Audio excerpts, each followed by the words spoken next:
Hello everyone.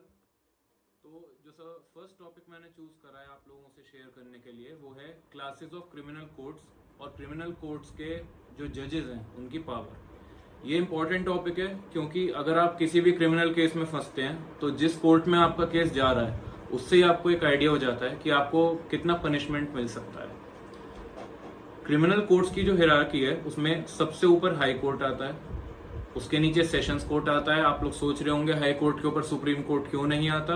वो इसलिए क्योंकि सुप्रीम कोर्ट में क्रिमिनल केसेस बिल्कुल एंड स्टेज में जाते हैं जब रिव्यू या फिर क्यूरेटिव पिटीशन डलती है। उसके अलावा सुप्रीम कोर्ट का काम क्रिमिनल मैटर्स में काम करना नहीं है। सुप्रीम कोर्ट का काम है इंटरप्रिटेशन ऑफ स्टैट्यूट्स, ये देखना कि जितने भी लॉज बन रहे हैं वो किस तरह से एनफोर्स्ड हैं, और उसके अलावा उसका काम है प्रोटेक्शन ऑफ फंडामेंटल राइट्स। तो हम बिल्कुल नीचे से क्रिमिनल कोर्ट्स को समझना शुरू करेंगे। जो सबसे नीचे कोर्ट आता है वो आता है जुडिशियल मजिस्ट्रेट सेकंड क्लास का कोर्ट, जिसे हम हिंदी में कहते हैं न्यायिक दंडाधीश द्वितीय श्रेणी। इनकी जो पावर होती है वो होती है 1 साल तक का इम्प्रिजनमेंट, 1 साल का कारावास सुना सकते हैं और मैक्सिमम 5,000 रुपए का आपको फाइन लगा सकते हैं। बहुत ही छोटे और जो पेटी ऑफेंसेस होते हैं वो इस कोर्ट में जाते हैं। इसके ऊपर का कोर्ट आता है जुडिशियल मजिस्ट्रेट सेकंड क्लास का court. Judicial magistrate second class को हम हिंदी में कहते हैं न्यायिक दंडाधीश प्रथम श्रेणी।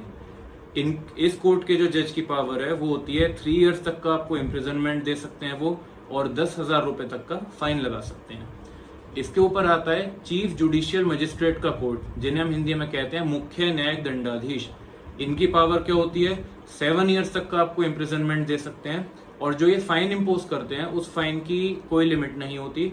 हालांकि ऐसा नहीं होता जितना भी ये चाहे उतना फाइन लगा देंगे। डिग्री देखी जाती है कि आपने कितना ऑफेंस करा है, और बाकी इसके अलग प्रोविजंस हैं सीआरपीसी में, वो हम किसी और वीडियो में डिस्कस करेंगे। इसके ऊपर आता है सेशंस कोर्ट, जिसे हम हिंदी में कहते हैं सत्र न्यायालय। आपने देखा होगा अपने शहर में डिस्ट्रिक्ट एंड सेशंस कोर्ट, जिला एवं सत्र न्यायालय। कई शहरों में, कई डिस्ट्रिक्ट्स में ऐसा होता है डिस्ट्रिक्ट और सेशंस के एक ही जज हैं, और कई जगह ऐसा होता है मेट्रोपॉलिटन सिटीज में कि दोनों कोर्ट्स के अलग जजेस हैं। सेशंस कोर्ट में 3 जज बैठते हैं। सबसे पहले आते हैं सेशंस जज सत्र न्यायाधीश, सेकंड नंबर पे आते हैं एडिशनल सेशंस जज, जिन्हें हम कहते हैं अतिरिक्त सत्र न्यायाधीश, और थर्ड नंबर पर आते हैं असिस्टेंट सेशंस जज, जिन्हें हम कहते हैं सहायक सत्र न्यायाधीश। इनकी पावर समझ लेते हैं। जो असिस्टेंट सेशंस जज है इनकी पावर है 10 साल तक का आपको इम्प्रिजनमेंट सुना सकते हैं, और इनके भी फाइन की कोई लिमिट नहीं होती। इनसे ऊपर जो सेशंस जज हैं और एडिशनल सेशंस जज हैं, ये कोई भी सेंटेंस पास कर सकते हैं, ये कोई भी फाइन लगा सकते हैं। They can even pass the death sentence, वो आपको फांसी की सजा भी सुना सकते हैं। हालांकि अगर सेशंस जज आपको फांसी की सजा सुनाते हैं, किसी क्रिमिनल को फांसी की सजा होती है, वो फाइनल नहीं होती, उसे पहले हाई कोर्ट से कंफर्म कराना पड़ता है। ये कहाँ लिखा है? Section 366 of code of criminal procedure में लिखा है कि अगर सेशंस जज फांसी की सजा देते हैं तो उसे हाई कोर्ट से कंफर्म कराना होगा, और वो तभी एप्लीकेबल होगा अगर हाई कोर्ट उसे कंफर्म करता है, हाई कोर्ट कह देता है कि ये फांसी की सजा सही दी गई है।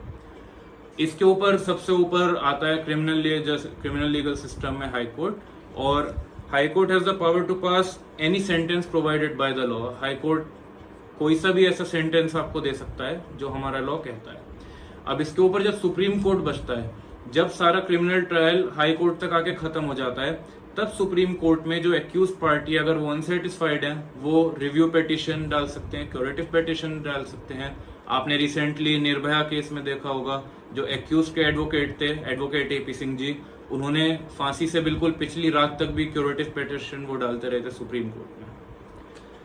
तो आई होप आज का टॉपिक इंपॉर्टेंट है। अगर आप लॉ स्टूडेंट हैं तो ये आपको पता ही होना चाहिए। अगर आप लॉ स्टूडेंट नहीं है तो भी इतनी जनरल नॉलेज आपको होनी चाहिए अपने जुडिशियल सिस्टम के बारे में। अगर आपको ये वीडियो अच्छा लगा और आपको लगता है कि शॉर्ट में आपको कुछ नॉलेज मिली, तो प्लीज इस वीडियो को सपोर्ट कीजिए, और यूट्यूब पे मेरे चैनल को सब्सक्राइब कीजिए। यूट्यूब चैनल का जो लिंक है वो मैंने अपने इंस्टाग्राम पेज के बायो में अपलोड कर दिया है। Thank you. बहुत बड़े